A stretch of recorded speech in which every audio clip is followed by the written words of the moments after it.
Bienvenue sur Good Visa, le podcast Voyage. Aujourd'hui, c'est une rediffusion spéciale coup de cœur des auditeurs avec un épisode qui est sorti pour la rentrée 2024. Donc embarqué avec Olivia, le petit reporter, une aventurière aux multiples talents. Elle a traversé l'Afrique en 4x4 et la Tanzanie a été son pays coup de cœur avec le peuple Maasai. Cet épisode est une invitation à reconnecter avec notre humanité et ces liens qui nous unissent. Je m'appelle Camille et je vous souhaite une bonne écoute, ou plutôt un bon voyage.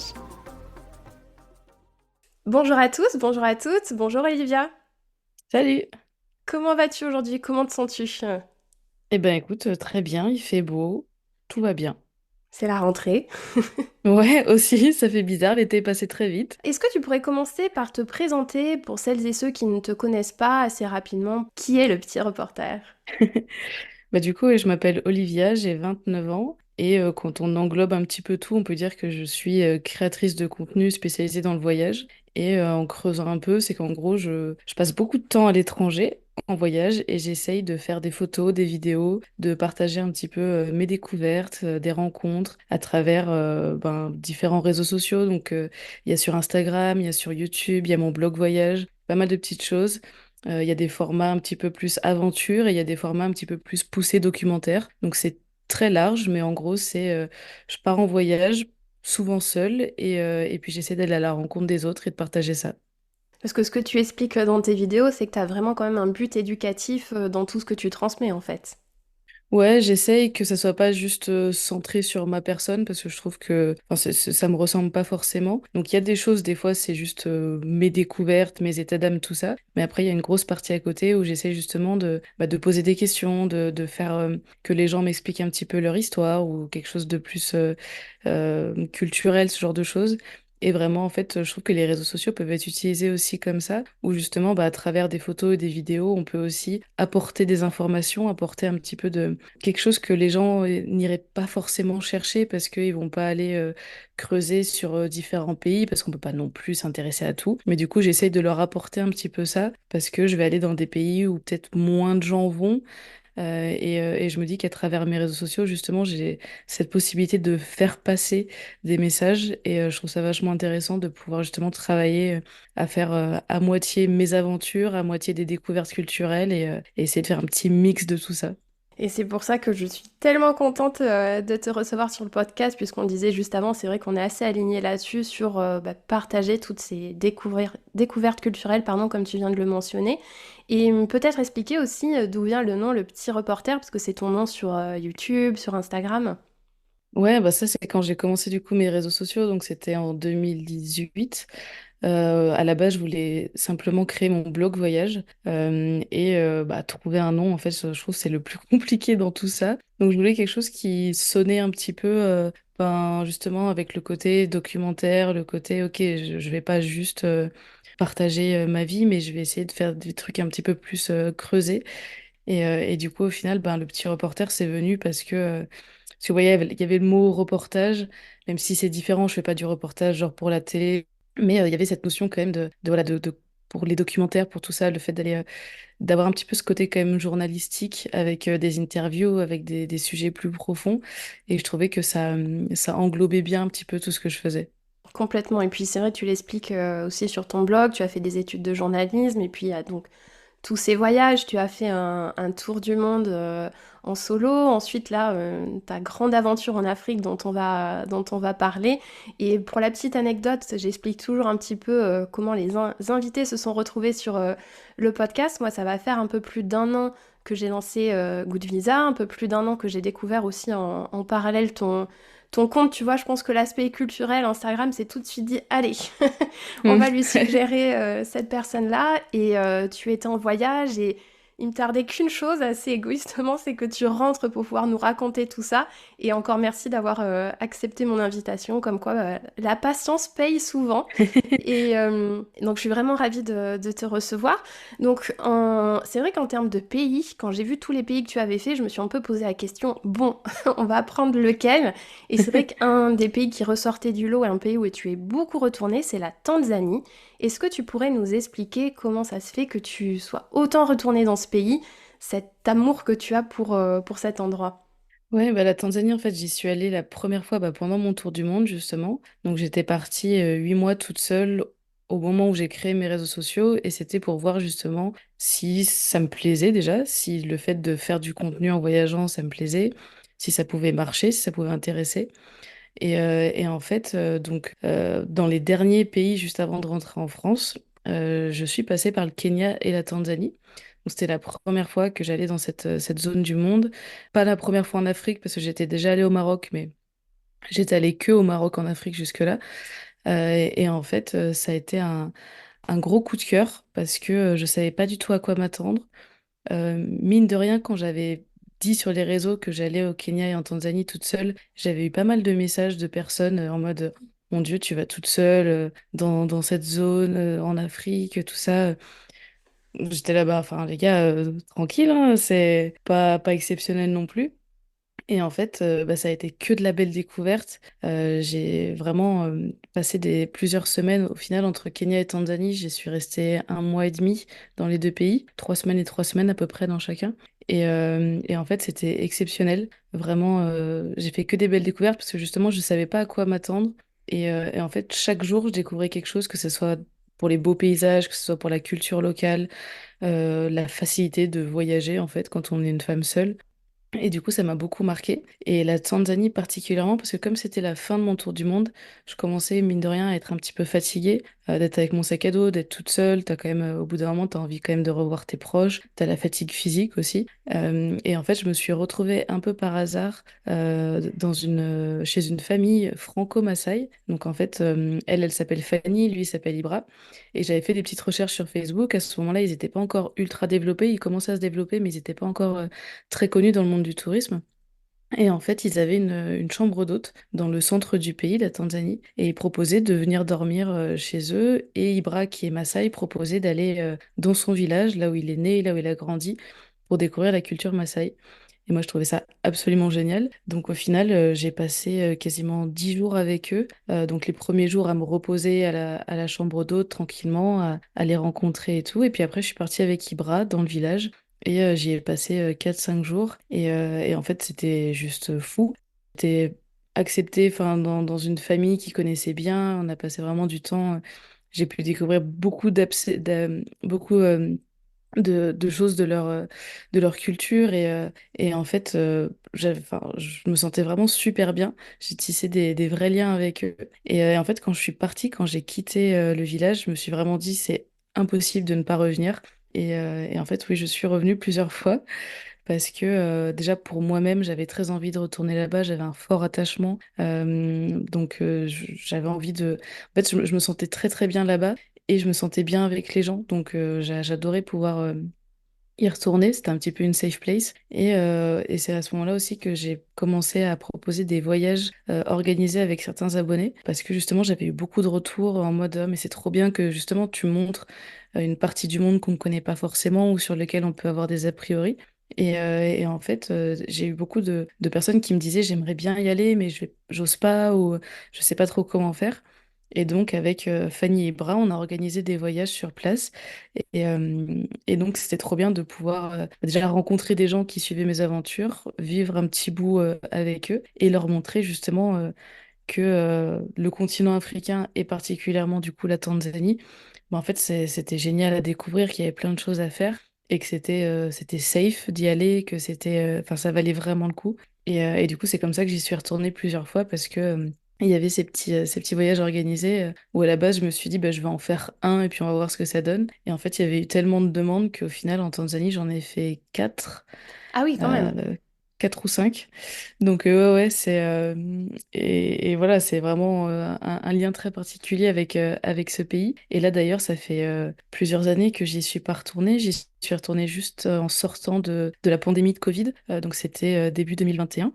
Et depuis ce moment-là, en fait, j'y suis pas retournée parce que j'attends, en fait. Donc là, on est parti, on en reparlera un peu plus, mais je suis partie faire du coup le tour du continent africain en 4x4 par la route. Et en fait, à la toute base, je devais commencer par le côté est. Et donc la Tanzanie était dans les premiers pays. Et puis, il y a eu des petits soucis de frontières, et de conflits locaux. Donc, on a finalement décidé de partir par l'ouest. Et en fait, je me suis dit, mais j'ai tellement envie que la prochaine fois que je vais en Tanzanie, d'y arriver par la route, d'y arriver avec mon 4x4 et de me dire vraiment, ok, là, j'y suis de retour. Ça fait plusieurs années, ça va être très fort en émotion parce que du coup, j'aurais pas revu toutes ces personnes depuis 3-4 ans, du coup, au final. Et voilà, mais j'ai hâte, j'ai très très hâte d'y retourner et de pouvoir découvrir le pays autrement aussi. Parce que jusque-là, j'y ai toujours été en sac à dos. Donc là, en véhicule, ça va être, je pense, très différent de pouvoir me balader un petit peu partout, pouvoir faire du bivouac sauvage un petit peu où je veux. Et puis j'ai très hâte de retourner dans ce village pour retrouver les gens. Et parce que, mine de rien, enfin, c'est aussi compliqué d'avoir des nouvelles, même si j'ai des nouvelles très souvent de Fanny et Ibra. Ibra, lui, quand il va dans le village. Déjà, il va pas forcément toujours dans le même village parce que justement, il veut quand même que ça reste authentique. Donc, faut pas emmener les gens toujours dans le même village. Donc, il change un petit peu et puis il change de famille aussi. Et du coup, avoir des nouvelles de cette famille-là, c'est compliqué. Ils vont pas avoir les réseaux sociaux pour m'envoyer un petit message, me dire tout va bien. Donc, c'est vrai qu'il y a, pour certains, ça fait des mois que j'ai pas de nouvelles. Donc, je sais qu'ils vont bien parce que Ibra m'aurait dit s'il y avait, voilà, il me l'aurait dit s'il y avait eu un problème. Mais je sais pas exactement voilà, ce qui s'est passé dans leur vie, comment ils évoluent, si tout va bien. Donc j'ai quand même très très hâte de pouvoir y retourner. Ouais.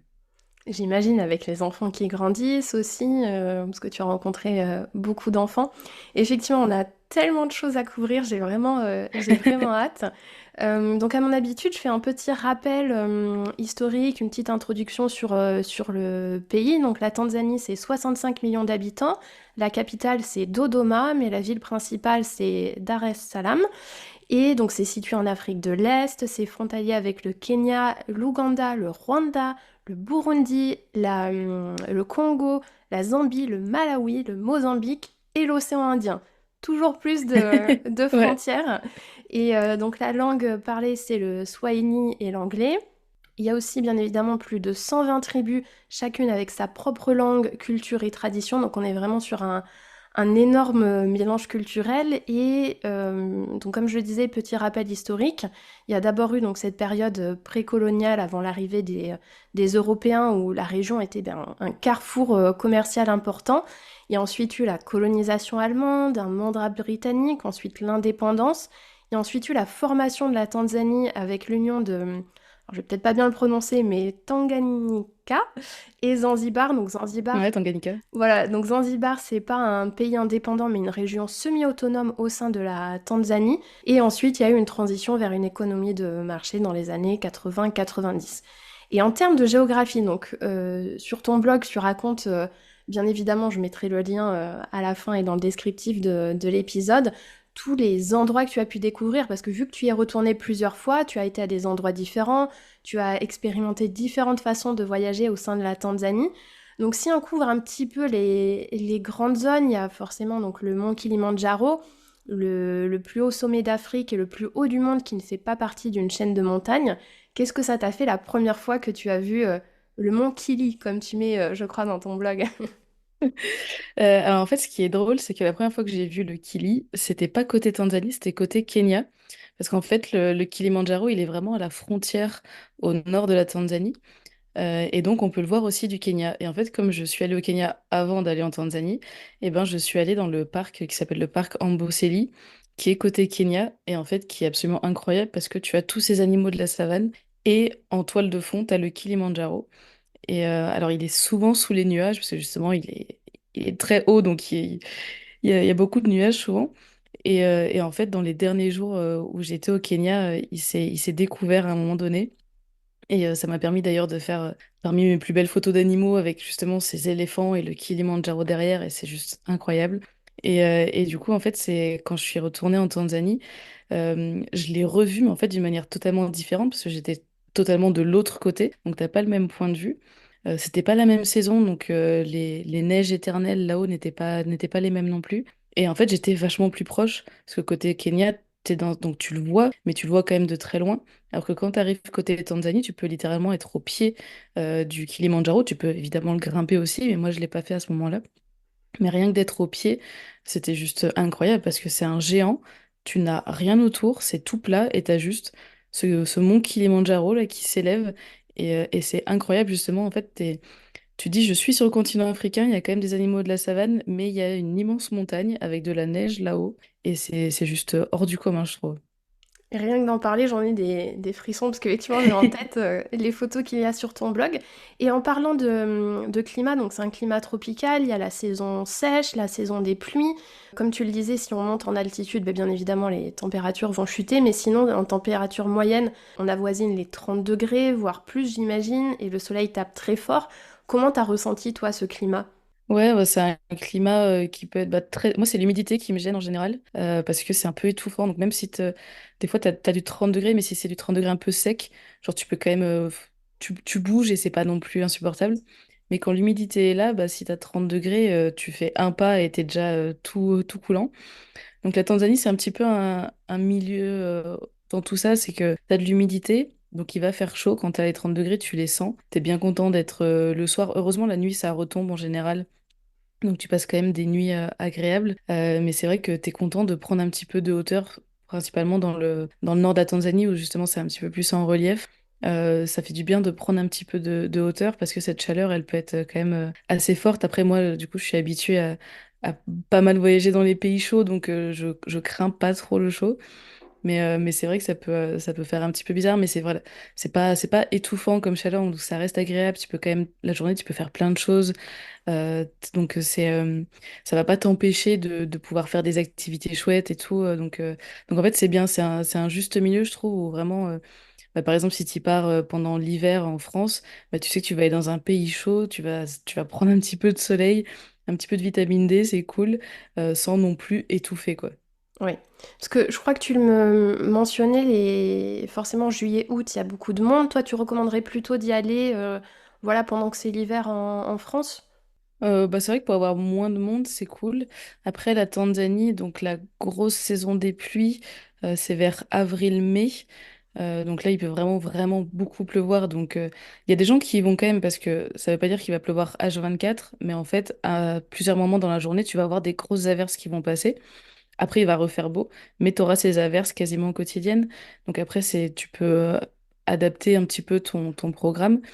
Mais partir pendant ces moments-là, ça va faire que généralement les vols sont moins chers, même sur place, ça va être un petit peu moins cher parce qu'il y a moins de monde, mais il faut prendre en compte la pluie. Sinon, moi, ce que j'aime beaucoup, ouais, c'est un petit peu l'automne. Enfin, quand on est en automne en France, je trouve ça chouette parce que du coup, t'as pas forcément les vacances scolaires, donc t'as pas trop de monde, mais c'est quand même agréable. La saison des pluies est terminée depuis plusieurs mois, donc ça redevient un petit peu sec dans l'air et c'est pas mal. Et tu as une petite saison des pluies qui est vers novembre-décembre.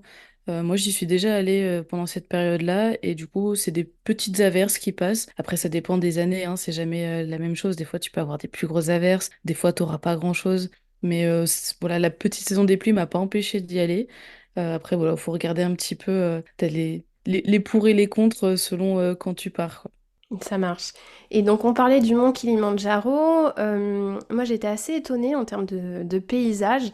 J'avais peut-être cet a priori, donc à tort, que c'était surtout bah, beaucoup de savane, beaucoup de désert, ce climat assez aride. Et au final, bah, surtout en découvrant ton blog aussi, où tu expliques tous les endroits que tu as fait, je me rends compte qu'il y a énormément donc, de parcs nationaux, de lacs. Il y a aussi beaucoup de forêts. Enfin, tu as montré vraiment toute une diversité de ce pays qui est hyper riche. Est-ce que tu peux nous parler peut-être, donc tu as fait par exemple Morogoro, tu as fait le parc national Mikumi, Moshi, Makame, Lushuto, le parc de Gon. Enfin, j'ai l'impression que tu as déjà tout fait en Tanzanie. Est-ce que toi, il y a tes endroits préférés, on va dire, en Tanzanie, où là, justement, quand tu vas y retourner, tu te dis, bon, ok, j'ai vraiment envie de retourner voir, je sais pas, par exemple, les cascades, les sources d'eau chaude. Donc voilà, est-ce qu'il y a des endroits où tu te dis, ok, ça, je veux vraiment y retourner, ou en tout cas que tu as envie de partager avec l'audience? Ouais, bah en fait, ce qui est drôle, c'est que j'y suis retournée plusieurs fois en Tanzanie, mais en vérité, j'ai pas découvert tout le pays. Il y a encore pas mal de zones que je connais pas. Genre, par exemple, le sud du pays, je le connais pas du tout. L'ouest du pays, je le connais très peu. Et en fait, je me suis beaucoup concentrée sur le centre, le nord et l'est. Donc, j'ai encore pas mal de choses à découvrir qui, je pense, seront très, très chouettes. Mais c'est vrai que c'est très différent. En fait, on a beaucoup, mais ça, je pense que c'est un petit peu dans l'imaginaire collectif que on associe directement le continent africain à un endroit très sec, très désertique, parce que premières images qu'on va avoir, c'est le Sahara. Et en fait, le Sahara, alors, c'est une très grande partie, mais c'est pas du tout tout le continent. Et c'est vrai que c'est moi, quand je lis un petit peu les commentaires sur mes réseaux et tout, quand je partage justement des paysages différents, c'est l'une des choses qui ressort le plus, c'est ah mais l'Afrique c'est aussi ça, c'est aussi beaucoup d'eau, c'est aussi de la verdure, c'est aussi des forêts. Et les gens vraiment sont un peu choqués de voir aussi ces images. Et moi je suis là, mais oui, c'est genre le continent africain n'est pas juste un grand désert de sable et de roches. Il y a beaucoup de choses et je trouve ça beau justement de pouvoir montrer ça. Et en Tanzanie, c'est vrai que alors tu vas avoir des endroits où ça va être la savane, ça va être très sec, encore une fois pendant la saison sèche. Mais pareil, la savane pendant la saison des pluies, en fait, c'est très vert, c'est beaucoup d'herbes, c'est très feuillu. Donc ça, on se rend pas compte parce que justement, comme il y a moins de monde qui part pendant la saison des pluies, t'as moins ces images, t'as moins ces photos. C'est vrai aussi que c'est plus difficile de voir les animaux pendant ces saisons-là parce que comme les herbes sont plus hautes, c'est plus dense, donc tu vois pas forcément très loin. Donc en fait, comme on voit pas ces images-là beaucoup, et ben on a que les images de la sécheresse en tête, alors qu'en fait non, en Tanzanie il y a beaucoup plus que ça.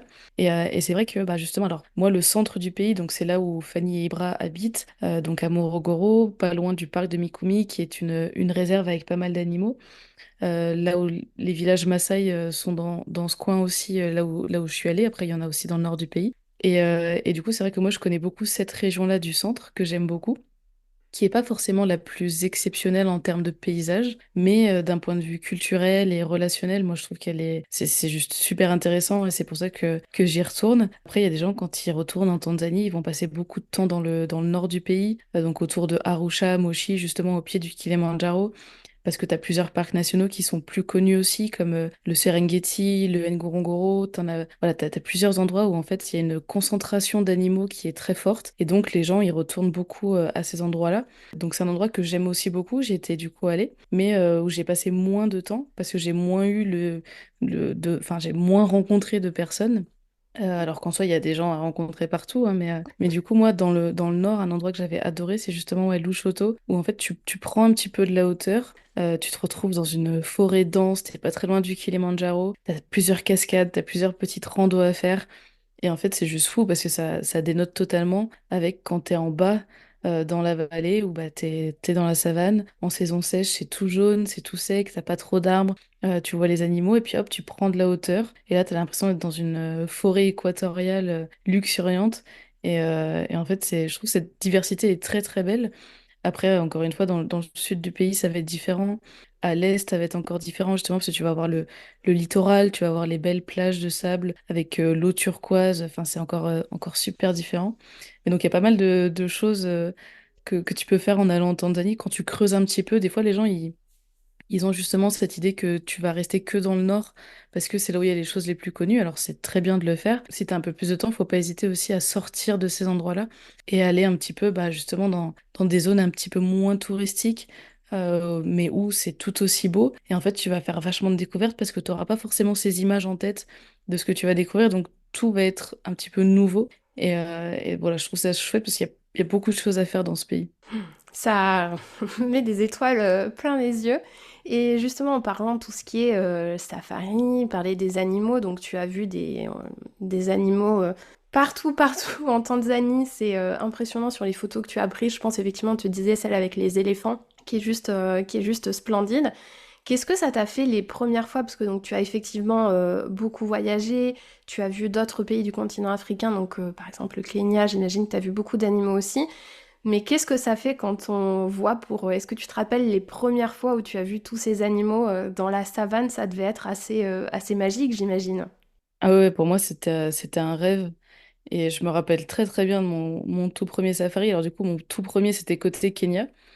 Mais vraiment, c'était juste incroyable. Enfin, dès la première antilope que j'ai vue, j'ai pété un câble, quoi. J'étais là, mais c'est juste incroyable. Et ce qui est drôle, c'est que bah, du coup, t'es avec un guide. Donc lui, il a grandi dans ce pays, il connaît les animaux par cœur. Il amène des gens à la découverte et tout. Donc lui, voir une antilope, il se dit, mais j'en ai un peu plus rien à faire, quoi.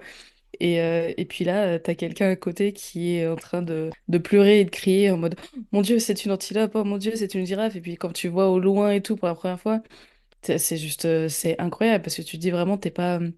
T'es pas du tout dans un zoo, t'es dans un endroit en fait totalement naturel et en fait t'es chez eux et c'est toi qui viens chez eux, qui viens découvrir leur environnement et c'est juste incroyable.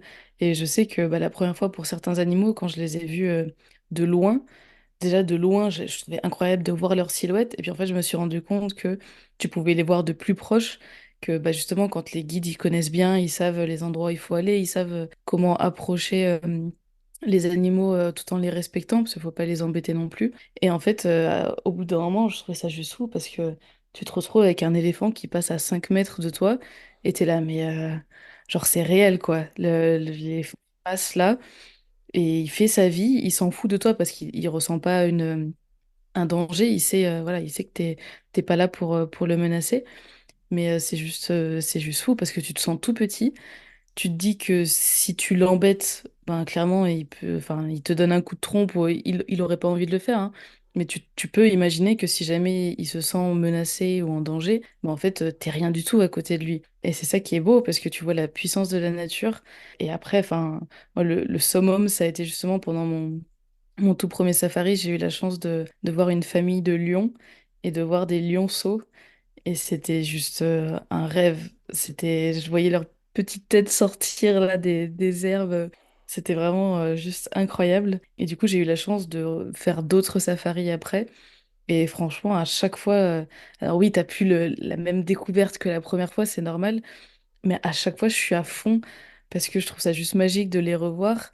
Et ce que j'aime d'autant plus, c'est justement pendant ces voyages avec certains de mes abonnés où eux, ça va être la première fois qu'ils vont voir des animaux. Et en fait, je revis totalement toutes ces émotions à travers leurs regards.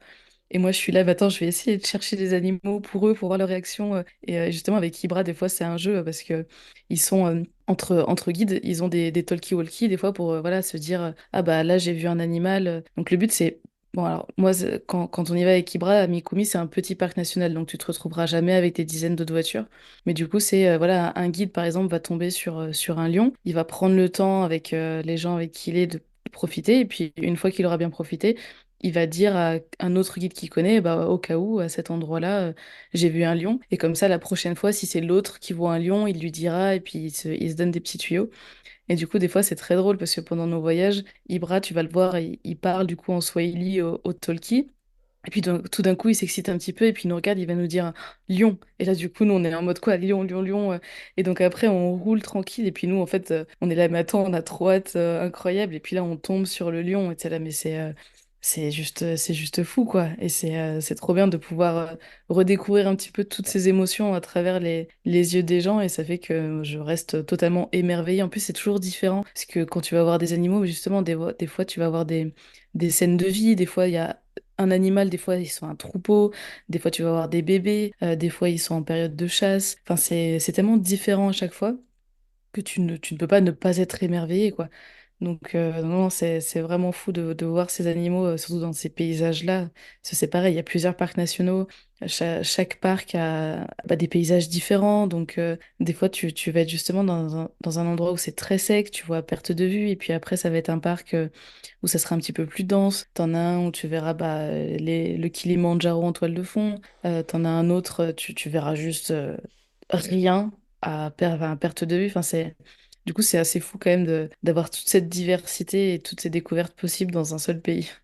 Incroyable. J'espère que les auditeurs et auditrices sont autant émerveillés que moi à t'entendre parler de ça. C'est vrai que je m'imagine les scènes et ça, c'est un rêve aussi pour ma part de faire un safari. Et toi d'ailleurs, tu as fait un safari à pied. Ouais, c'est Qui fait un safari à pied? vrai. T'avais pas peur? Enfin, comment ça s'est passé? Non, parce que c'est un endroit où en fait il n'y a pas de prédateurs. Parce que sinon, tu n'as évidemment absolument pas le droit quand tu es dans les parcs nationaux. Quand tu es en voiture, tu n'as pas le droit de sortir de ta voiture. Tu peux sortir que dans des zones délimitées, bah, là où tu vas avoir les lodges, où tu vas avoir des toilettes, ce genre de choses. Déjà pour ta propre sécurité, mine de rien. Enfin, ça reste des animaux sauvages, donc ils savent que quand tu es dans une voiture, c'est OK, mais quand ils voient un humain en dehors d'une voiture, c'est pas du tout le même ressenti. Et puis aussi, et surtout pour les animaux en eux-mêmes, voilà, le but, c'est pas de s'approcher, d'aller les gêner. d'aller mettre des odeurs qui pourraient interférer ou quoi que ce soit. Et puis, tu as évidemment malheureusement encore du braconnage qui existe, donc ils font très attention. Donc, bref, tout ça pour dire que quand tu es en safari, tu ne sors pas de ta voiture, mais tu as des endroits, en fait, ça va être souvent des réserves où tu n'as pas de prédateurs. Donc, les animaux restent sauvages, mais c'est dans une zone limitée pour les protéger. Et aussi pour protéger les villages aux alentours, parce qu'il y a tout un truc de cohabitation qui doit exister, parce que c'est très beau d'avoir des animaux sauvages, mais il y a aussi, enfin, faut aussi prendre en compte le côté local, où tu as des gens qui vivent, tu as des gens qui sont dans les villages, tu as des gens qui cultivent, par exemple, et tu peux avoir beaucoup de soucis justement entre les animaux et les humains parce que bah, des fois je dis n'importe quoi, nous on était allé voir un endroit où il y avait une association qui œuvrait pour justement la cohabitation entre les éléphants et les agriculteurs parce que les éléphants, bah, énormes comme ils sont, ils mangent beaucoup, et ben en fait ils venaient, ils détruisaient tous les champs de maïs, tout ça. Et donc, qu'est-ce qu'ils faisaient les habitants? Bah, ils voulaient se défendre et donc ils faisaient en sorte de chasser les éléphants, de leur faire peur. Et donc, il y a une association qui a pris ça en charge pour essayer justement de faire cohabiter. Et en fait, c'est là tout le parallèle. Donc, ils essaient d'avoir des endroits où les animaux sont totalement en liberté, des endroits où il y a des animaux, mais par contre, ils font attention à qu'ils ne sortent pas d'une certaine zone pour justement les champs et tout ça. Et bref, du coup, t'as des endroits, des réserves, souvent. Tu vas ne pas avoir de prédateurs, parce que le but, c'est qu'il y ait, bah, par exemple, des girafes, des zèbres, des éléphants, mais tu vas pas avoir de félins, par exemple. Et donc, à certains endroits, ils mettent en place bah, des endroits où tu peux justement y aller à pied, tu peux y aller à vélo, tu peux y aller à cheval. T'as plusieurs petits trucs comme ça, et c'est vrai que c'est fou, parce que... Alors, du coup, c'est une approche qui est totalement différente. Tu restes vachement plus loin des animaux, parce qu'ils vont être plus craintifs de te voir à pied. Il y aura moins de concentration d'animaux aussi, mais c'est juste dingue de te dire que voilà, là tu marches et en fait tu es chez eux et tu vois les animaux comme ça et c'est juste fou quoi. C'est incroyable. Et tu vois, tu parlais de concentration. Dans mes recherches, j'ai vu que la Tanzanie abrite justement la plus forte concentration de faune sauvage par kilomètre carré au monde, avec plus de 450 types de mammifères.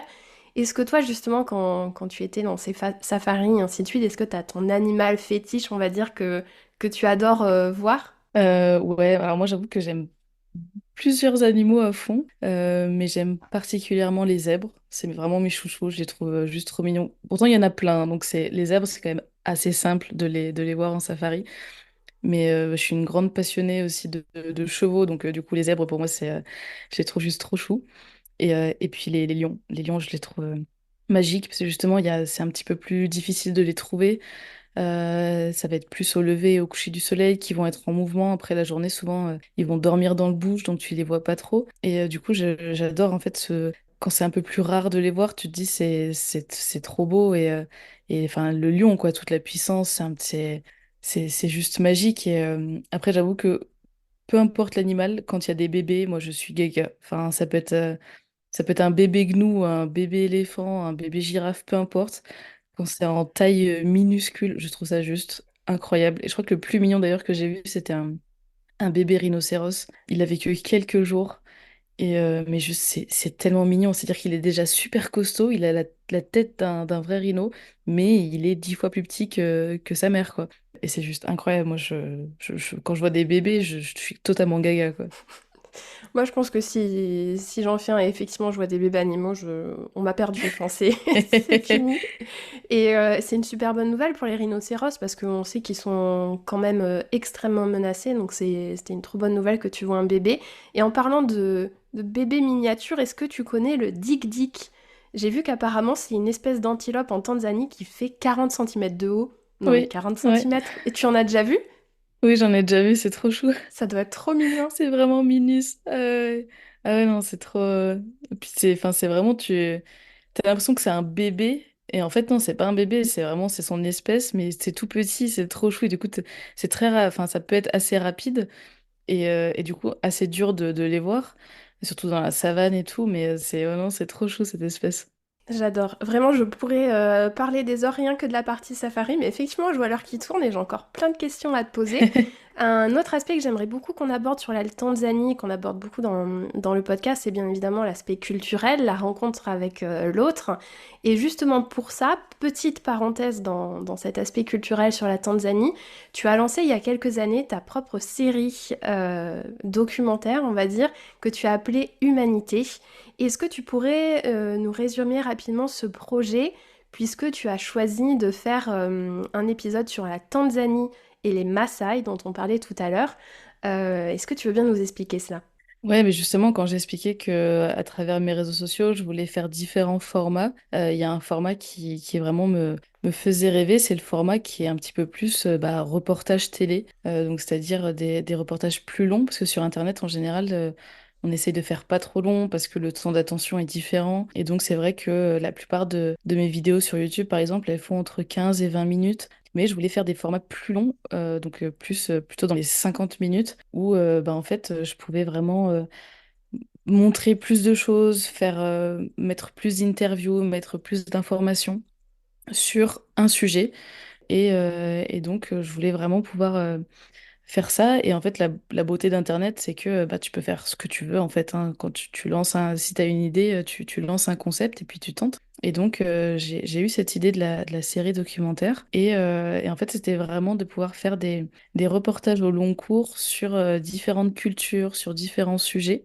Et à chaque fois, d'aller dans un pays, de partir avec un autre créateur de contenu et en fait de découvrir à travers ses yeux là où on est, vivre plusieurs jours au sein d'une famille ou vivre une aventure, enfin vraiment essayer de découvrir un petit peu en profondeur un endroit.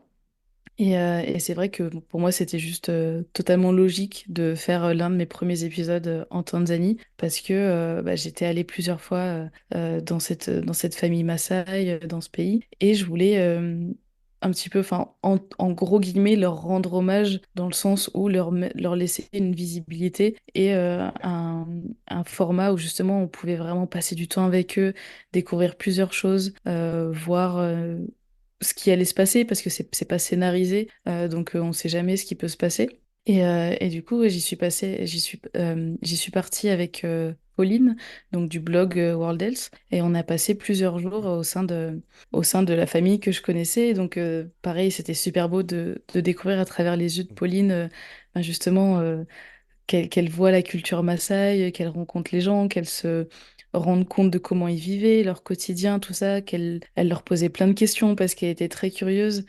Et c'était trop beau. Et d'ailleurs, l'un des plus forts moments de ce voyage, qui pour le coup était vraiment une grosse surprise, c'est qu'il y a il y a eu un décès en fait dans le village. Là-bas, le rapport à la mort est très différent de chez nous. Et en fait, quand il y a un décès, tous les gens du village, même s'ils habitent à des kilomètres, ils vont se regrouper, ils vont faire une cérémonie, ils vont passer plusieurs jours ensemble.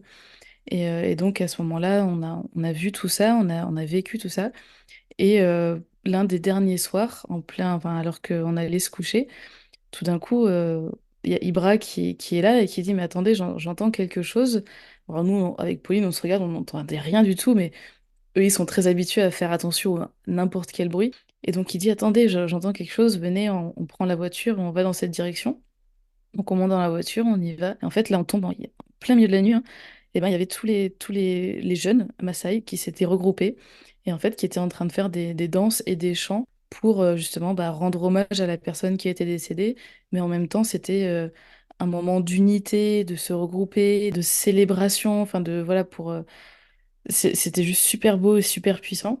Et en fait, c'est le genre de moment, enfin, tu peux pas savoir que ça va se passer. Et franchement, c'était juste incroyable en émotion. Avec Pauline, on a pleuré, parce que c'était fou de pouvoir voir ça de nos propres yeux et tu ressentais vraiment toutes leurs émotions. C'était juste incroyable. Et en fait, c'est vraiment ce genre de moment et d'expérience que je voulais pouvoir partager à travers un format un petit peu différent sur les réseaux sociaux, sur Internet, où justement, des fois, t'as beaucoup de contenu assez léger sur Internet, ce qui est trop bien parce que c'est du divertissement et on en consomme beaucoup. Mais aussi, tu as des contenus un petit peu plus ouais, éducatif, culturel, mais fait par des gens d'Internet. Et en fait, moi, je trouvais ça cool d'essayer de trouver un format où j'essaye de mélanger un petit peu deux mondes.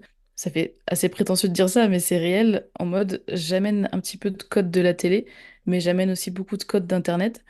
Et je mets ça sur Internet pour que justement, ça soit plus ben, la jeune génération qui va passer beaucoup de temps, qui va consommer beaucoup d'Internet, mais je vais leur amener quelque chose qui peut leur être utile, qui va leur apprendre quelque chose, qui va leur peut-être leur donner envie, pas forcément d'aller voyager dans ces endroits à leur tour, même si c'est le but, mais au moins de s'intéresser un petit peu, de se dire, ah, j'ai vu quelque chose sur YouTube, maintenant, voilà, je sais qui sont les Maasai, je sais où se trouve la Tanzanie, j'ai des images de comment ils vivent et tout.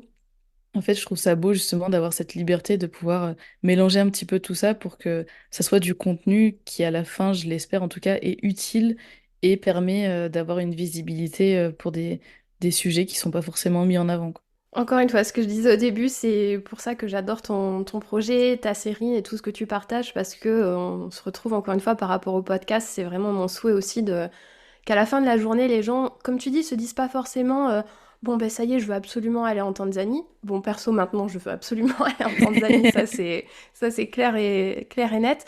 Mais au moins qu'ils se disent ok, je sais le situer maintenant, j'ai plus conscience de leur culture.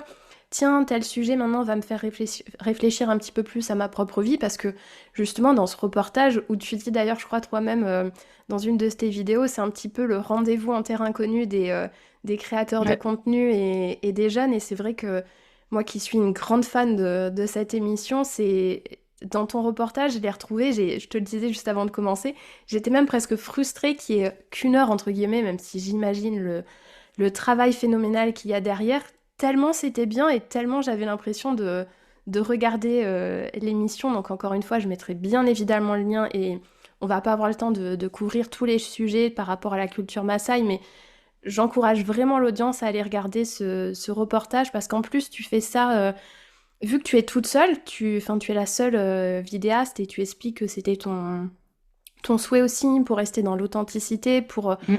vraiment filmer des échanges sans rentrer trop voilà, dans le côté télé, vraiment rester dans l'authenticité. Tu te mets beaucoup en retrait, tu arrives à capter les moments uniques, les moments pleins d'émotions, les échanges et c'est... vraiment, j'ai été bluffée par ce reportage et tu montres aussi des moments de discussion assez drôles parce que, comme tu dis, il y a important d'avoir un petit peu de légèreté dans tout ça aussi. Où je me rappelle notamment cette discussion où vous parlez des planètes. Est-ce que tu veux bien nous parler de ce moment-là? Oui, c'est vrai. Bah, en fait, il y a justement pas mal de discussions qu'on peut avoir et ce qui était beau, c'est que justement au fil des jours, bah, on crée des liens avec différentes personnes et donc nous, on avait pas mal de questions à leur poser sur leur quotidien, mais eux aussi avaient beaucoup de questions à nous poser. Et du coup, à un moment donné, justement, ouais, on a eu une discussion qui était enfin, trop belle parce que juste c'était pur. Et c'est qu'on voilà, on voyait, il y avait les étoiles, la lune et tout, donc c'est des choses qu'ils voient tous les soirs. Et en fait, ben, ils le voient, mais ils n'ont pas forcément l'occasion de faire des recherches ou de poser des questions sur ce que c'est. Et c'est vrai que justement, il nous avait posé la question par rapport aux planètes, au système solaire. Donc on avait expliqué par rapport à la Lune, par rapport à la Terre, qu'est-ce qui tournait autour de quoi, comment était le système solaire, qu'est-ce que c'était les étoiles, la lumière et tout que ça produisait. Et c'était juste incroyable parce que nous, ça nous paraissait quelque chose d'assez simple. Mais pourquoi? Parce que on a eu la chance d'apprendre ces choses assez tôt, d'avoir accès à beaucoup d'informations et tout. Et du coup, enfin, c'est des moments qui sont vraiment magiques parce que tu te dis, en fait, même toi, ça te rappelle à quel point c'est beau de juste se rendre compte de certaines choses qui sont très simples, que tu oublies totalement dans ta vie de tous les jours, des fois. Et en fait, là, t'es face à quelqu'un qui bah, a vu des étoiles, par exemple, tous les jours de sa vie, mais qui s'est jamais plus que ça demandé ce que c'était. Et en fait, là, t'arrives à une soirée où t'es tous ensemble, et puis là, on te demande bah, justement ce que c'est. Et toi, t'es là, bah, moi, je sais ce que c'est, enfin, ça me paraît assez banal. Et en fait, tu te mets dans la peau de l'autre, tu te dis, mais non, mais en vrai, c'est pas du tout banal. Et c'est vrai que quand tu y penses, d'être une personne sur Terre et de voir dans le ciel des étoiles, des planètes et tout, c'est pas du tout banal. C'est juste que nous, on prend ça pour acquis et on se dit, bon, ok, on est sur une planète, il y a d'autres planètes, bon, rien d'exceptionnel. Mais en fait, quand tu redis cette même chose à quelqu'un qui n'a pas eu justement ces informations-là, tu te dis, mais en fait, non, c'est totalement fou. Et c'est trop beau d'essayer d'expliquer. Du coup, il faut réussir à dire les bons mots, à bien expliquer. Enfin, C'était vraiment ce genre de conversations qui sont trop chou parce que ça va être des sujets qui te paraissent assez simples. Et en fait, non, c'est juste incroyable. Et tu vois en plus l'émotion dans leurs yeux quand vous leur expliquez certaines choses, ils sont vraiment bluffés.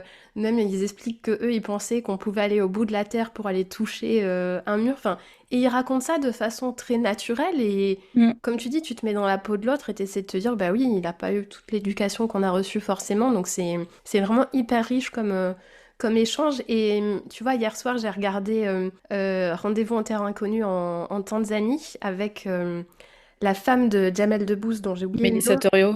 Voilà, Mélissa. Et je trouve que entre ton reportage et leur reportage, c'est hyper complémentaire parce que j'ai trouvé dans le tien justement encore plus cette richesse dans les échanges où tu as vraiment filmé plein de discussions et tout ça. Donc quand j'ai regardé, je me suis dit, bah oui, c'était... J'ai déjà regardé Rendez-vous en terre inconnue avec le reportage d'Olivia, donc c'est pour dire la qualité vraiment de ton reportage.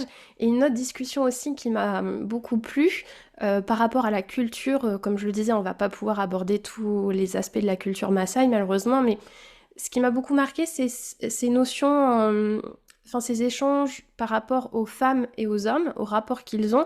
Parce que donc dans la culture Maasai, ils sont polygames, mais très soudés, comme tu l'expliques dans le reportage. Ça leur paraissait assez bizarre, par exemple, qu'en France, en général, on a bah, qu'on soit monogame, qu'on n'ait qu'un partenaire, et vous expliquez tout ça, qu'il y a aussi bah, l'homosexualité. Ça, c'est quelque chose qu'ils connaissaient pas du tout. Et il y a vraiment leur regard un peu ah bon, mais qu'est-ce que c'est? Comment ça se fait? Et toi, qu'est-ce que tu retiens dans, on va dire, allez, ton top 3 par rapport à leur culture? Est-ce que j'imagine que ces rapports hommes-femmes, ça a dû marquer? Ils en parlent beaucoup aussi avec Frédéric Lopez de ce rapport, en fait. Qu'est-ce qui t'a marqué, toi, le plus? Ouais, bon, ça serait difficile de faire un top, mais c'est vrai qu'en fait, c'est juste, faut se rendre compte que c'est une manière de vivre et une société qui est totalement différente. Donc moi, je trouve ça important de le dire à chaque fois. Le but, c'est pas de comparer nos sociétés, c'est pas d'avoir un regard de jugement sur qui fait mieux ou quoi que ce soit. C'est important de venir en fait avec un regard neutre et de découvrir ce que l'autre, enfin comment il fonctionne, et puis de se dire, ok, bah c'est différent. C'est pas parce que moi j'ai l'impression que justement c'est mieux d'un côté ou de l'autre que j'ai, enfin voilà, c'est vraiment, moi je trouve c'est important toujours de dire qu'il faut découvrir une culture sans aucun jugement. Et donc bah, par rapport à notamment le rapport homme-femme, c'est complètement différent de chez nous, mais à prime abord, si tu regardes, oui, tu vas voir que les femmes, bah, souvent, elles travaillent pas. Elles vont être à la maison, elles vont s'occuper des enfants, c'est elles qui vont faire toujours à manger. Tu verras quasiment jamais un homme préparer à manger le soir, même si ça peut arriver, mais c'est quand même très très rare. Et en fait, donc au début, tu vas te dire, bah ouais, pourquoi la femme, elle a cette place, pourquoi l'homme, c'est différent, pourquoi est-ce que l'un aurait plus que l'autre? Et puis après, bah, quand tu creuses un petit peu, tu te rends compte justement que c'est pas une question qu'il y a le sexe faible et le sexe fort ou quoi que ce soit. C'est vraiment juste une société qui fonctionne comme ça depuis des décennies et des décennies, où en fait c'est juste chacun a trouvé sa place, chacun se plaît entre guillemets dans la place qu'il a. Et des fois, quand justement tu vas discuter avec les femmes, elles vont te dire, mais moi, quand l'homme, il part la journée marcher avec les chèvres pour aller les faire brouter ou les faire boire. Moi, j'ai pas du tout envie de faire ça. Moi, je préfère rester à la maison. Je m'occupe de ma petite maison, je m'occupe de mes enfants. Et en fait, c'est justement là où c'est important en fait de creuser. Et je pense que c'est ça aussi que ces rencontres m'ont beaucoup apporté, c'est justement de pas être, enfin de vraiment pas être dans le jugement et de pas se faire une idée juste avec ce que tu vois en surface, mais prendre le temps vraiment de creuser, de poser un petit peu les questions, de se mettre à la place des gens pour se dire, ah mais oui, en fait, je comprends ton point de vue. Moi, chez moi, c'est totalement différent, mais en fait, je comprends pourquoi tu me dis ça, pourquoi tu ressens ça. Et en fait, bah oui, la femme n'est pas du tout en dessous de l'homme. Quand tu prends d'un point de vue extérieur, tu peux te dire, ah bah, elle fait moins de choses, elle est moins mise en avant, quoi que ce soit. En fait, la femme est ultra respectée. Tu verras jamais un enfant mal parler à sa mère. Tu verras jamais de l'irrespect. Même l'homme avec la femme, tu vois il y a énormément, énormément de respect. Chacun sait que l'autre est indispensable au bon fonctionnement de la famille et du village. En général. Et du coup, je trouve que c'est des belles leçons en fait que ces rencontres nous apportent parce que c'est des choses, nous, dans le quotidien, on va se dire, ah bah, moi, je pensais pas comme ça ou j'avais pas assez ouvert mon esprit sur tous ces sujets-là. Et en fait, ouais, c'est ces différences juste de culture qui sont super belles et qui te montrent une fois de plus à quel point notre monde est ultra diversifié et que c'est là toute la beauté. Enfin, ça serait juste horrible que tout le monde pense pareil, tout le monde fonctionne pareil. Justement, moi je trouve que c'est vraiment nos différences qui font la beauté de notre planète. Et après, ben, selon ton point de vue, tu peux te dire, bah, moi je me sens mieux dans cette société que dans une autre. Mais bah, l'autre personne va te dire, oui, mais moi je me sens plus à l'aise et plus en sécurité dans ma société et j'aime pas forcément la tienne. Les rencontres comme ça t'apporte beaucoup sur toutes les différences et sur le fait que, bah, en fait, juste c'est pas grave d'être différent. C'est justement super beau et enrichissant pour tout le monde, je pense. Si bien résumé. C'est vraiment c'est complètement ça. Et puis j'aime bien Pauline qui à la fin explique qu'en fait même eux ils étaient super contents d'apprendre ces différences culturelles-là. Et ils expliquent en fait et vous ressentez qu'ils n'ont pas envie de changer. Ils ont conscience que le monde évolue. Il y en a certains qui vont à l'école, qui vont dans d'autres villages, qui vont dans les villes un petit peu plus modernes, mais ils veulent vraiment rester comme ça, préserver leur culture. Et en fait, elle explique qu'ils sont heureux comme ça, ils veulent juste de la stabilité. Et Mélissa, elle explique aussi dans Rendez-vous en Terre Inconnue que c'est ce qui l'a le plus marqué, qu'en fait, ils sont juste, ils vivent tranquillement.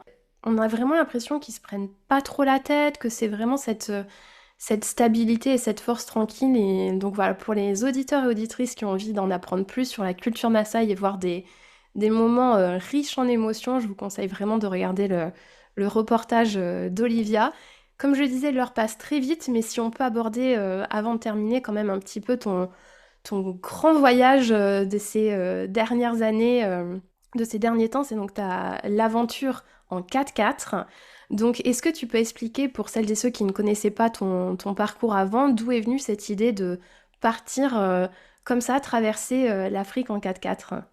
Ouais, bah en fait, l'idée est venue pendant le confinement. Donc à ce moment-là, j'étais avec mon ex-copine Charlie et on voulait vraiment partir pour un long voyage. Donc moi, j'avais déjà eu l'occasion de partir plusieurs mois toute seule. Elle, à ce moment-là, ne l'avait jamais fait. Et en fait, on voulait se lancer dans une chouette aventure. Le continent africain, pour nous, c'était une évidence parce que, gros coup de cœur, on s'était rencontrés aussi en Tanzanie, donc c'était une fois de plus quand même un lien à la Tanzanie, tout ça. Et en fait, on voulait découvrir ce continent en profondeur. Et puis, on avait vu pas mal de nos amis qui voyageaient en 4x4. Et en fait, c'est vraiment un petit peu un concours de circonstances. Et ça a été très naturel de se dire, bah, en fait, ça sera le moyen de locomotion, ça sera le 4x4. Le continent, ça sera l'Afrique. Et puis, on va partir. On n'a rien du tout prévu, on n'a pas trop planifié. Comme je le disais un peu au début, à la base, on pensait commencer par l'Est et juste traverser en fait du nord-est jusqu'au sud-est, donc de l'Égypte jusqu'en Afrique du Sud. Et puis les soucis de frontières ont fait qu'en fait on a commencé par l'ouest. Mais du coup, comme on voulait absolument faire l'est, on s'est dit bah plutôt qu'une traversée, on va finir par faire le tour du continent africain. Donc c'est pour dire à quel point c'était vraiment pas planifié. Et en fait, donc moi, j'avais déjà mon travail avec les réseaux sociaux, avec la création de contenu, donc partir sur le long terme, ça me dérangeait pas, je pouvais continuer de voyager sur la route. On a fait en sorte d'aménager le 4x4 pour justement avoir un vrai espace à l'intérieur, un bureau, on avait de l'électricité, de l'eau, enfin, on était vraiment en totale autonomie. Et Charlie, à ce moment-là, a quitté son travail pour se mettre aussi en freelance, pour pouvoir travailler sur la route et puis subvenir aux besoins au fur et à mesure. Et du coup, c'est pour ça qu'on avait cette liberté de pas avoir de plan, c'est qu'on n'avait pas besoin de date de retour, on n'avait pas un budget qui allait partir petit à petit. C'est vraiment, on travaillait chaque mois pour gagner de l'argent, pour continuer à voyager et à faire d'autres projets. Et du coup, voilà, on est parti dans l'optique de faire le tour du continent. Pas d'une traite, parce qu'on voulait pas partir plusieurs années sans jamais revenir. Le but, c'était de partir en gros 9 mois d'affilée. Ensuite, de laisser le 4x4 dans le pays où on était, rentrer pour les 3 mois d'été, et puis après revenir. Et donc, on a fait ça pendant 2 ans et demi, donc du Maroc jusqu'à l'Afrique du Sud par la côte ouest. Juste incroyable comme aventure. Il y a plus de 100 épisodes sur YouTube pour attraper tout ça, donc ça peut prendre un peu de temps, mais j'ai vraiment documenté un petit peu toutes les grandes étapes de ce voyage. Et puis, vers la fin, on a décidé de se séparer avec Charlie, mais on est quand même allé jusqu'au bout du voyage. Donc, on a fait plusieurs mois à la fin parce qu'on voulait arriver jusqu'en Afrique du Sud. Toutes les deux, même si on était séparés, on s'entendait toujours bien. Donc, on s'est dit, voilà, c'était important pour la symbolique d'aller au bout. Donc, on a atteint l'Afrique du Sud en janvier 2024. Et puis à ce moment-là, donc Charlie garde le 4x4 dans lequel on avait voyagé jusque-là, qui s'appelle Joe, parce que oui, on a donné un nom à notre 4x4 parce qu'il fait partie de la famille. Et moi, du coup, j'ai décidé de repartir à zéro. Donc, je suis rentrée en France. J'ai acheté un nouveau 4x4 que j'ai appelé Kibo. Kibo, d'ailleurs, étant le nom du sommet du Kilimandjaro. Donc, encore une fois, toute une symbolique par rapport à la Tanzanie. Et donc, là, j'ai terminé d'aménager Kibo. Le but, c'est de l'envoyer jusqu'en Afrique du Sud en container. Parce que je vais pas refaire toute la route non plus que j'ai déjà fait. Et de le récupérer en Afrique du Sud pour terminer le voyage, donc par la côte Est. Donc cette fois-ci, je serai toute seule. Et puis voilà, faire terminer l'Afrique par l'Est et potentiellement passer ensuite par le Moyen-Orient. Et puis après, je ne sais pas. Enfin, il y a plein de possibilités, mais il y a encore pas mal d'aventures qui arrivent et c'est vrai que là je commence à avoir assez hâte de repartir parce que ça fait plusieurs mois que je suis en France. Alors j'ai eu d'autres projets au milieu. Je suis repartie notamment faire un épisode de ma série documentaire entre-temps. J'ai pas mal de petits trucs puis faire une pause aussi ça m'a fait du bien parce que mine de rien bah, quand tu voyages par la route qu'en plus tu travailles donc c'est pas des vacances même si certains le pensent c'est vraiment pas des vacances. En fait c'est assez fatigant autant physiquement que mentalement et donc cette pause en France m'a fait beaucoup de bien mais là je commence vraiment à avoir hâte de pouvoir repartir déjà de ressentir cette liberté d'être avec mon 4x4 de revivre un petit peu toutes ces sensations et puis de découvrir de nouveaux pays. J'ai encore pas mal de pays qui m'attendent. Je pense que ça va être des chouettes moments, des belles rencontres. J'ai très hâte de pouvoir refaire du contenu sur tout ça. Et comme je l'ai dit, avec en ligne de mire d'arriver en Tanzanie, du coup, avec mon petit Kibo. Et en fait, vraiment, je me dis, il va y avoir deux moments très forts quand je vais arriver en Tanzanie. Ça va être le moment où je vais retrouver Fanny Ibra et puis les Maasai que je connais.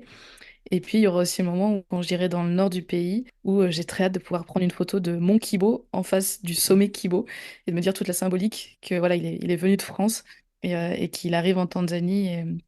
Et du coup, je pense que ça va être une belle aventure et ouais, c'est un gros projet.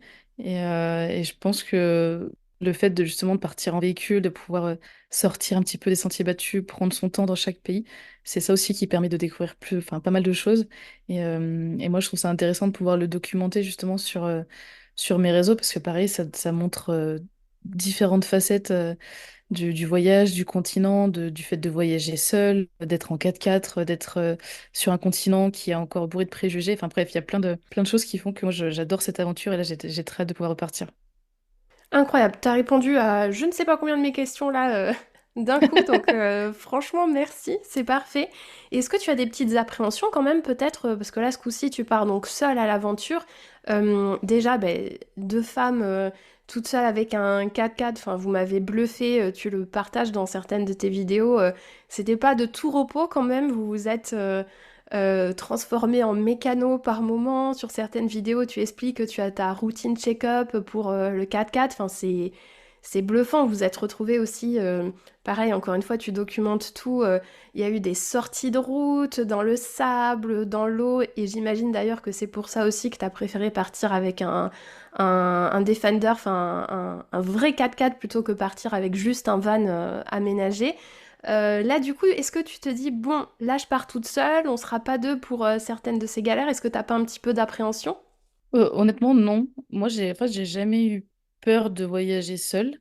Mon tout premier voyage solo, je l'ai fait à mes 18 ans. Je suis partie un mois, c'était mon premier voyage et puis je me suis pas posé de questions. Je suis partie un mois en sac à dos à faire du stop, dormir chez l'habitant. Enfin, moi, c'était direct dans le truc, c'était tout ou rien, quoi. Et en fait, j'ai jamais ressenti cette peur parce que j'avais vraiment envie de le faire. Je suis quelqu'un d'assez têtu. Et en fait, quand je veux faire quelque chose, enfin, je fais en sorte de le faire. Et après, bah, je me rends compte de est-ce que j'aime ça, est-ce que j'aime pas ça, est-ce que c'était une bonne idée ou pas, enfin peu importe, mais moi je fais les choses. Et du coup, en fait, j'ai jamais ressenti l'appréhension de partir. Donc c'est vrai que des fois, on me demande des conseils justement pour les gens qui vont avoir des blocages ou des peurs à l'avance.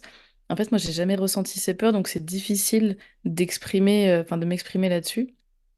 Mais en fait, moi, je trouve ça, je me suis tellement découverte à travers le voyage seul et j'aime tellement ce que ça apporte que je vais être vachement excitée du fait de repartir seule plutôt que d'appréhender parce qu'en fait je trouve ça juste magique toutes ces découvertes. En plus, franchement, quand on dit qu'on part seul, oui, on part seul, mais on est tellement peu souvent seul parce qu'on fait plein de rencontres. D'autant plus quand on est une femme seule, les gens viennent vachement facilement vers nous. Ils vont être très curieux, ils vont nous poser des questions. Et en fait, on peut, entre guillemets, choisir si on veut être seul ou pas. Donc il y a des moments où on va faire exprès, par exemple, de se mettre dans un endroit où il y aura personne parce qu'on a besoin de cette petite bulle. Moi, je reste quelqu'un d'assez solitaire aussi, donc j'aime les moments où je suis calme. Enfin, je me ressource beaucoup dans les moments où je vais être sans personne. Je vais être vraiment juste dans ma bulle, je vais être tranquille, sollicitée par personne. Et puis après, quand au bout d'un moment, j'en ai un petit peu marre d'être moi-même avec moi-même, bah, en fait, je vais aller à la rencontre d'autres personnes. Je vais faire des rencontres avec d'autres voyageurs ou avec des locaux et puis vivre des moments du coup partagés. Je trouve ça cool justement cet équilibre-là que tu peux trouver dans le voyage solo, où il va y avoir des moments où quand tu vas être seul, bah, en fait, tu vas te rendre compte de beaucoup de choses sur toi-même. Ça fait un peu bateau, mais c'est tellement réel parce que en fait, tu vas avoir beaucoup de moments où tu vas réfléchir à pas mal de choses. Tu vas avoir des moments où justement ça va être peut-être un petit peu plus galère, mais tu vas te rendre compte à quel point tu es totalement capable de te sortir de ces galères ou de trouver des solutions, de faire des choses. Enfin voilà, moi, comme tu le disais, on est devenu mécano, entre guillemets, mais on n'était pas du tout mécano à la base. Je le suis toujours pas. Par exemple, si ma voiture en France, elle tombe en panne, je sais pas faire grand-chose. Par contre, mon 4x4, j'ai appris à connaître comment il fonctionne, quelles peuvent être les pannes, et faire des petits trucs de base. Mais voilà, je pensais absolument pas il y a encore quelques années que j'étais capable de changer une durite ou de changer les plaquettes de ma voiture, enfin j'en sais rien. Alors qu'en fait, c'est des choses toutes simples et on est tous capables de le faire. Mais du coup, je trouve ça beau ce que ça peut apporter. Après, le seul point négatif, moi, je trouve, par rapport au voyage solo, après avoir vécu justement du voyage à deux, c'est plus le fait que quand tu vis des moments forts, bah, du coup, tu les partages pas avec quelqu'un. Et c'est pas quelque chose, c'est pas un souvenir que tu vas avoir en commun avec quelqu'un. Et en fait, ça peut être un peu compliqué à gérer quand tu rentres, parce que toi, tu auras vécu toutes ces émotions, tu te rappelleras de tous ces souvenirs, toutes ces sensations. Et après, quand tu rentres, tu peux ressentir un petit décalage avec les gens où tu vas te dire, bah en fait, j'ai personne qui me comprend. Alors que quand t'es à deux, ben t'as vécu un truc, l'autre te comprend, t'as littéralement vécu la même chose. Mais quand tu voyages seul, je sais pas moi, par exemple, tu te retrouves face à un coucher de soleil, c'est l'un des plus beaux que t'as vu parce que la journée était belle, il y a eu des petits détails qui font que. Après, quand tu vas raconter ça à tes proches, ils vont te dire, ouais, bon, ok, montre-moi une photo de ton coucher de soleil, c'est cool, mais sans plus, quoi. Alors que toi, profondément, tu trouveras ça incroyable. Et je pense que ça, c'est le truc qui manque le plus quand je suis en voyage seul, c'est de pas avoir ces moments partagés et ces souvenirs partagés avec quelqu'un. Mais sinon, en dehors de ça, non, non, je trouve ça magique de pouvoir partir seul et je le conseille fortement, que ce soit homme ou femme, même si c'est pas sur du long terme, parce que bon, moi, on pourrait croire que c'est un petit peu à l'extrême parce que je peux partir plusieurs mois toute seule dans des endroits où je vais pouvoir me retrouver dans des sacrées galères et tout. Mais tu peux déjà partir juste un week-end en France, en Europe. Tu te fais un petit truc solo. Et en fait, je trouve que ça peut faire déjà beaucoup de bien parce que tu vas ressentir cette liberté. Tu vas faire vraiment ce que tu veux. Tu dois rien à personne. Tu te retrouves un petit peu dans ta bulle. Tu vas faire des rencontres. Et du coup, moi, enfin, mon seul conseil justement par rapport à tout ça, c'est justement de tester, pas forcément longtemps, pas forcément très loin, mais juste tester de partir un petit peu seul et puis voir un petit peu ce que ça donne. Est-ce que c'est vraiment... Il y a des gens qui ne supportent pas de partir seul, hein, ils s'en rendent compte après, et voilà, vraiment chacun fait comme il veut. Mais je trouve que c'est quand même une belle expérience, même si t'as pas envie de la réitérer après, ça reste des belles expériences et je pense que ça peut t'apprendre pas mal de choses aussi sur ta manière de réagir, tout ça. Donc c'est vrai que moi, j'ai pas du tout d'appréhension hein, parce que j'ai compris justement Ce que tu avais à y les gagner, en côtés, fait. ouais, exactement. C'est ce que j'aime dans le voyage seul et du coup, j'ai très envie de revivre un petit peu ces émotions-là.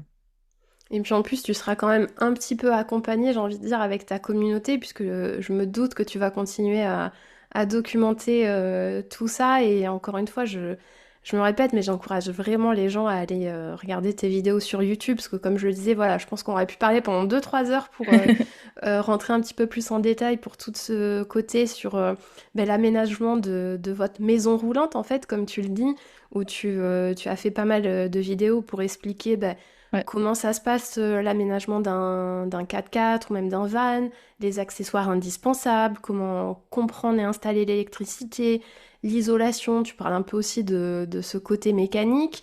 Tu abordes aussi dans certaines FAQ le côté bah, cohabitation quand on se lance dans une aventure à deux, parce que une maison roulante, oui, mais une petite maison de quelques... c'est quoi, 3 4 mètres carrés ou quelque chose trois comme 3 ça? mètres carrés. Ouais.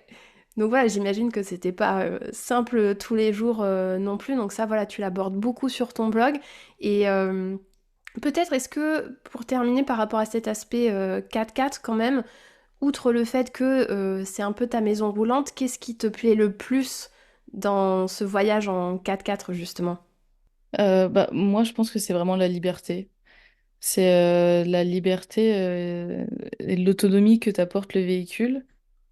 Comme tu l'as dit, on a fait le choix d'avoir un 4x4, donc c'est un Defender, donc c'est un modèle qui est assez petit par rapport à certains véhicules d'expédition. C'est un petit modèle, passe-partout, mais à l'intérieur, tu as quand même de l'espace pour l'aménager. Et puis surtout, il a une capacité de franchissement, d'aller sur les pistes et tout, qui est génial. Du coup, pour mon voyage, c'est vraiment le véhicule parfait. Et en fait, il te permet d'avoir la liberté de te dire, je peux partir une semaine en totale autonomie sur des pistes. Déjà, je sais que je vais pouvoir passer sur ces pistes grâce à mon véhicule. J'ai assez d'autonomie pour tenir une semaine sans revenir dans une ville.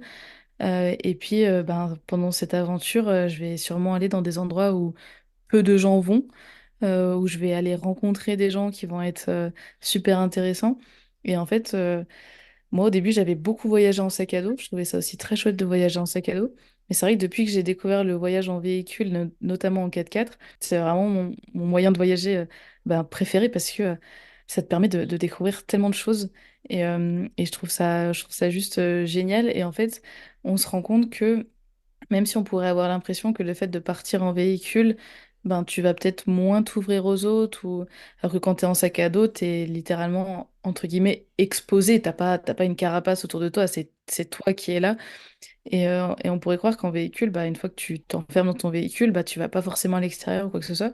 Et en fait, pas du tout, parce que déjà, le côté véhicule, quand il voit une femme au volant, des fois, ça peut interpeller. Donc, tu vas avoir quand même pas mal de curiosité et de rencontres par rapport à ça. Et puis, bah, le fait que ça soit un petit véhicule, on reste très peu enfermé à l'intérieur. Ça peut nous arriver le soir, par exemple, quand on a vraiment besoin de bosser. Moi, je vais m'enfermer dans mon 4x4 et puis t'as presque l'impression qu'il n'y a personne à l'intérieur parce que je suis focus sur le travail. Mais la plupart du temps, mon 4x4 va me faire vivre dehors. C'est-à-dire qu'il va faire chaud, donc je vais être dehors, je vais faire ma petite vie autour du 4x4. Et en fait, les gens voient que tu es là, ils vont venir à ta rencontre. Toi, tu peux aussi voir ce qui t'entoure. Donc, tu vas décider d'aller à droite ou à gauche pour découvrir différentes choses. Et en fait, c'est toutes ces manières-là que je trouve belles avec le voyage en 4x4. C'est, encore une fois, tu peux décider un petit peu selon tes envies de ce que tu veux faire. Est-ce que tu veux t'éloigner et vraiment te retrouver sans personne? Ou est-ce que tu veux bah, aller à la rencontre des gens, essayer de passer sur des pistes où tu pourrais faire des belles rencontres? Et en fait, toutes ces possibilités-là, je trouve, sont juste trop belles à travers le voyage en 4x4. Et justement, tu as mis aussi une vidéo que j'ai beaucoup aimée où tu expliques un peu une journée classique, on va dire, au bord d'un 4x4, dans ce cadre d'aventure-là, où à un moment tu sors ta petite table pour bah, travailler, parce que ça aussi, j'ai bien aimé que tu rappelles aux gens qu'en fait, t'es pas en vacances, c'est vraiment un travail. On le voit sur Instagram, tu partages parfois les journées que tu fais à faire du montage vidéo. Parce que c'est vraiment un contenu de qualité, tout le temps que tu vas prendre pour répondre aux gens. C'est pour ça que je disais tout à l'heure, tu seras un peu accompagné aussi par ta communauté, parce que je pense que tout le monde va être derrière toi pour ce prochain chapitre. Et petite parenthèse, quand même, tu arrives à avoir Internet vraiment à chaque fois, parce que moi, ça me bluffait de voir que tu arrives à poster déjà aussi régulièrement, parce que tu postais à peu près une fois toutes les semaines, il me semble. Ouais, bah c'est pareil, on a souvent l'impression que enfin dans certains pays ou quoi, l'accès à Internet va être vachement plus compliqué. Et en vrai, pas tant que ça, dans la plupart des pays, c'est assez simple. Donc moi, je prends toujours des cartes SIM locales quand j'arrive dans le pays. Comme ça, j'ai accès au réseau local. Tu peux acheter des fois, c'est des cartes SIM prépayées. Tu prends, je sais pas moi, 20 gigas, 30 gigas d'Internet. Et après, franchement, c'est juste une organisation à avoir, c'est-à-dire que tu te rends vite compte quand tu arrives dans le pays de comment un petit peu est Internet. Moi, par exemple, pour mes vidéos, je sais que pour uploader une vidéo sur YouTube, j'ai vraiment besoin d'une bonne 4G. Une 3G suffit pas. Donc en fait, en général, ben, quand je vais dans des endroits où ça va être en 3G, bon, c'est pas grave, ça me suffit pour regarder mes mails, les petits trucs de base et tout. Bosser sur mon montage, j'ai pas besoin d'internet pour faire ça, donc ça c'est très bien. Même si je suis dans un endroit sans réseau, je peux quand même faire le montage de ma vidéo et tout. Et c'est juste, je sais que voilà, à partir du vendredi, samedi, je vais essayer de trouver un endroit pendant 1 heure ou 2 où il va y avoir du bon internet. En général, il suffit de se rapprocher d'une ville et t'as toujours une petite antenne. Voilà, je reste posée à cet endroit-là pendant quelques heures, le temps de charger. S'il y a besoin de faire d'autres choses où il y a beaucoup d'internet, télécharger des épisodes Netflix, des trucs comme ça. Et ben en fait, ça se fait très bien, c'est juste une petite organisation à avoir. Et je sais que voilà, je vais éviter, par exemple, le week-end, vu que je poste le dimanche, je vais éviter le week-end de partir dans un endroit où il y aura zéro réseau en plein milieu du désert. Je vais plutôt me garder ça pour le début de semaine, au milieu de semaine. Mais c'est juste une organisation. Après, voilà, moi je suis habituée. Et c'est vrai qu'il y a beaucoup de travail qu'on voit pas. Moi, j'essaie d'en montrer un petit peu, comme tu dis, mais les gens se rendent pas forcément compte justement des heures passées sur l'ordi, que ce soit pour le montage, que ce soit pour les mails, pour les photos, pour le tournage, pour essayer de trouver des idées, pour filmer tout ça, sachant que oui, du coup, je fais ça toute seule.